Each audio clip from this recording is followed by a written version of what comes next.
J'ai creusé le dossier du sommet de Doha, et ce que j'ai trouvé pourrait vous choquer. Du 9 au 19 juillet 2025, les projecteurs diplomatiques du monde entier étaient embraqués sur Doha, au Qatar. Un sommet historique, ou peut-être truqué, se déroulait entre le gouvernement de la République démocratique du Congo, le mouvement rebelle M23 et des puissances influentes comme les États-Unis et le Qatar. Derrière le vernis poli de ces négociations, quels sont les véritables enjeux? Qui tire les ficelles? Et surtout, cet accord, s'il existe, est-il une chance pour la paix ou une menace voilée pour la souveraineté du Congo? Bon, mettons la scène en place. Doha, Qatar.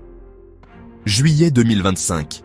Nous avons le gouvernement de la RDC, les rebelles du M23, les États-Unis et le Qatar, tous dans la même pièce.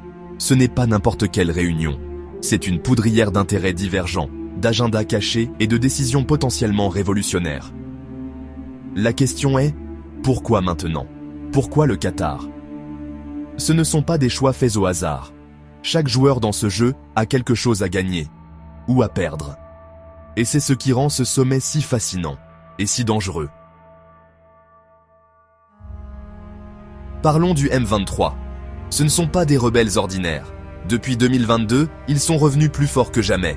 Nous parlons d'une puissance de feu et d'une logistique sérieuse qui font sourciller beaucoup de monde.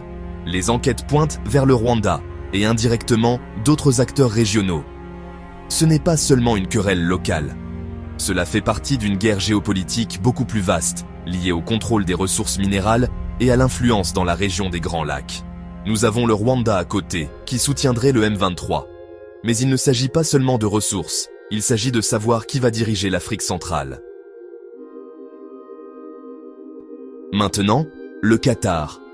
Vous vous demandez peut-être, que fait un minuscule État du Golfe, en train de servir de médiateur dans la politique centrafricaine?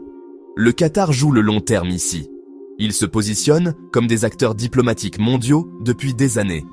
Ce sommet, c'est l'occasion pour le Qatar de consolider sa place en tant que centre névralgique de la diplomatie mondiale.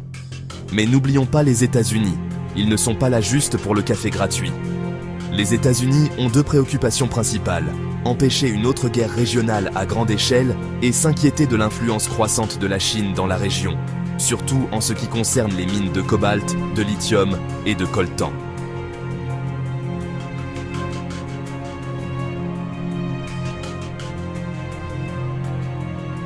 N'oubliez pas qu'en géopolitique, les choses sont rarement aussi simples qu'elles le paraissent. Cet accord pourrait être le début d'une nouvelle ère de paix, ou le début d'une nouvelle série de problèmes. Continuez à observer, à questionner, et ne cessez jamais de chercher la vérité. Si vous avez trouvé cette analyse utile, abonnez-vous pour plus d'analyses géopolitiques approfondies. D'ici la prochaine fois, c'est Marketing et Croissance qui vous dit au revoir.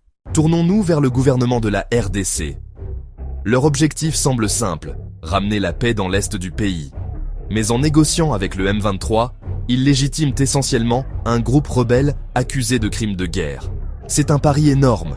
Maintenant, l'objectif du M23 est limpide. Ils veulent une reconnaissance. Ils poussent à une intégration politique ou militaire, peut-être même des zones autonomes. C'est un coup audacieux, et cela inquiète beaucoup de monde. Si le M23 obtient ce qu'il veut, cela pourrait créer un précédent pour d'autres groupes armés. Après 10 jours d'intenses négociations, un accord a été signé. Mais il n'y a pas d'engagement clair sur le désarmement du M23, ni de garantie de justice pour les victimes. Les points principaux, une promesse de cessez-le-feu, une commission de surveillance dirigée par le Qatar et les États-Unis, et une intégration partielle de certains combattants dans l'armée congolaise. De nombreux analystes craignent que la RDC n'ait été acculée, contrainte d'accepter des conditions déséquilibrées sous la pression internationale. Alors, qui sort vraiment gagnant de cet accord? Le M23 gagne en légitimité et potentiellement en pouvoir. Les États-Unis sécurisent leurs intérêts et contrôlent la Chine. Le Qatar renforce ses références diplomatiques. Il ne s'agit pas seulement de la RDC ou même de l'Afrique. L'accord de Doha crée un précédent sur la manière dont les conflits complexes impliquant des acteurs non étatiques, des puissances régionales et des intérêts mondiaux sont résolus. C'est un modèle qui pourrait être appliqué ailleurs. Mais qu'en est-il de la RDC et de son peuple? Le risque de fragmentation accrue et de perte de contrôle sur les ressources est très réel. N'oubliez pas qu'en géopolitique, les choses sont rarement aussi simples qu'elles le paraissent. Cet accord pourrait être le début d'une nouvelle ère de paix, ou le début d'une nouvelle série de problèmes. Continuez à observer, à questionner, et ne cessez jamais de chercher la vérité. Si vous avez trouvé cette analyse utile, cliquez sur le bouton d'abonnement pour plus d'analyses géopolitiques approfondies. D'ici la prochaine fois, c'est Marketing et Croissance qui vous dit au revoir.